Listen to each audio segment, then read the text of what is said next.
بسم اللہ الرحمن الرحیم۔ السلام علیکم مومنین۔ قرآن پاک ہے، اللہ تعالیٰ قرآن پاک میں فرماتا ہے کہ ہم نے اس قرآن کو نصیحت کے لیے آسان بنا دیا ہے۔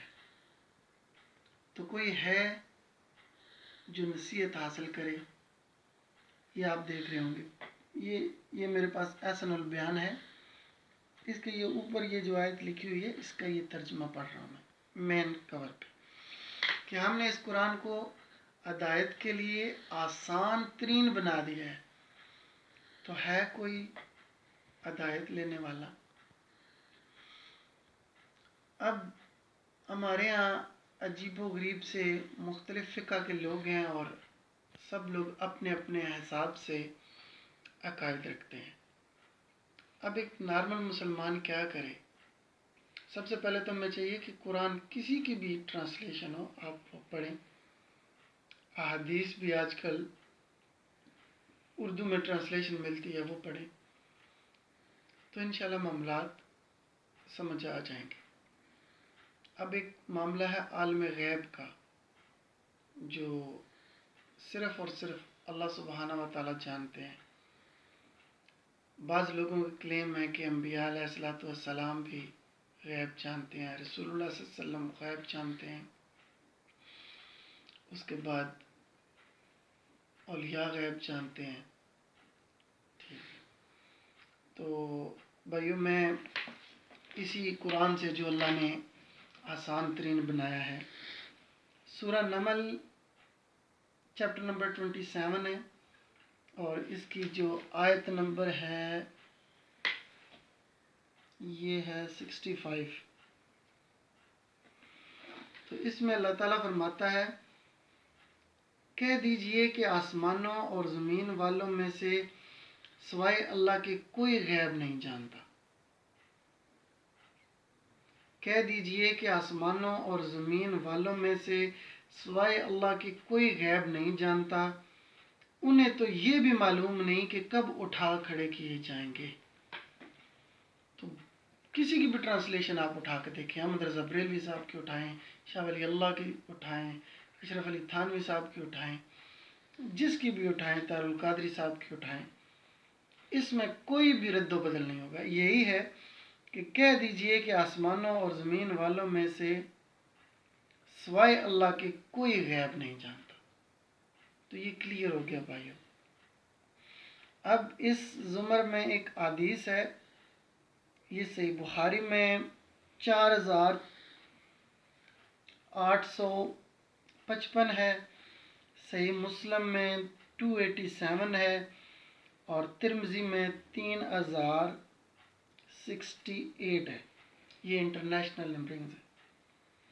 عائشہ رضی اللہ تعالیٰ عنہ فرماتی ہیں کہ جو شخص یہ گمان رکھتا ہے کہ نبی صلی اللہ علیہ وآلہ وسلم آئندہ کل کو پیش آنے والے حالات کا علم رکھتے ہیں، اس نے اللہ پر بہت بڑا بہتان باندھا، اس لیے کہ وہ تو فرما رہا ہے کہ آسمان و زمین میں غیب کا علم صرف اللہ کو ہے۔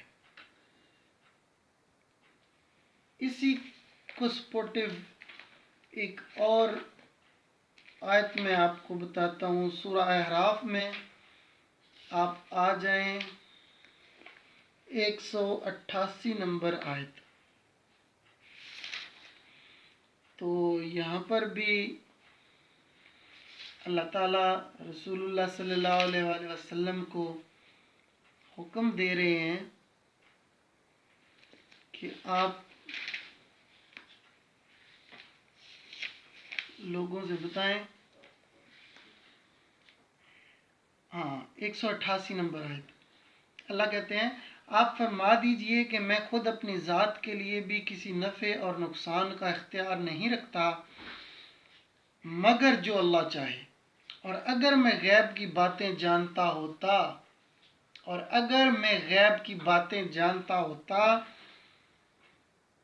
تو سارے نفع، تو بہت سے نفع اپنے لیے جمع کر لیتا، حاصل کر لیتا، اور کوئی نقصان مجھ کو نہ پہنچتا۔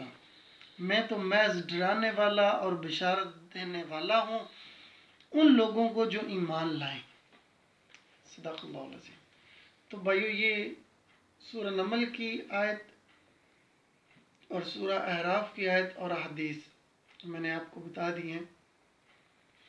تو جو علم غیب ہے وہ صرف اللہ سبحانہ و تعالیٰ ہے۔ انبیاء علیہ السلام اور اسپیسیفکلی رسول اکرم صلی اللہ علیہ وآلہ وسلم کو جو بھی پتہ چلتا تھا وہ اللہ سبحانہ و تعالیٰ وحی کے تھرو ان کو بتا دیا کرتے تھے۔ یہی صحیح عقائد ہیں کہ علم غیب صرف اللہ کے پاس ہے۔ تو اس لیے جو لوگ نجومیوں کے پاس جاتے ہیں علم حاصل کرنے کے لیے مستقبل کا، تو ان کے لیے میں بتا دوں کہ رسول اللہ صلی اللہ علیہ وسلم کی ایک صحیح حدیث ہے کہ رسول اللہ صلی اللہ علیہ وسلم نے فرمایا کہ 3 لوگوں نے مجھ پر جو چیز نازل ہوئی، یعنی کہ یہ کلام الہی فرقان، اس پر اس کا رد کیا، اس کا کفر کیا۔ اس میں سے 2 ازدواجی زندگی کے مطابق ہیں، اور تیسری بات یہ ہے کہ جو کسی کاہن کے پاس مستقبل کی بات، مستقبل کا حال جاننے کے لیے کیا۔ تو اس لیے بھائیو اپنا معاملہ صحیح کر لیں۔ علم نجوم کچھ بھی نہیں ہے، 0/0 ہے۔ یہ ستارے کچھ بھی نہیں ہیں، 0/0 ہیں۔ تو آپ اللہ پر اور اس کے رسول صلی اللہ علیہ وسلم پر ایمان رکھیں، اور آپ کا اچھا یا برا ہونا، یہ جو کچھ بھی ہے وہ اللہ کی مشیت سے ہوتا ہے۔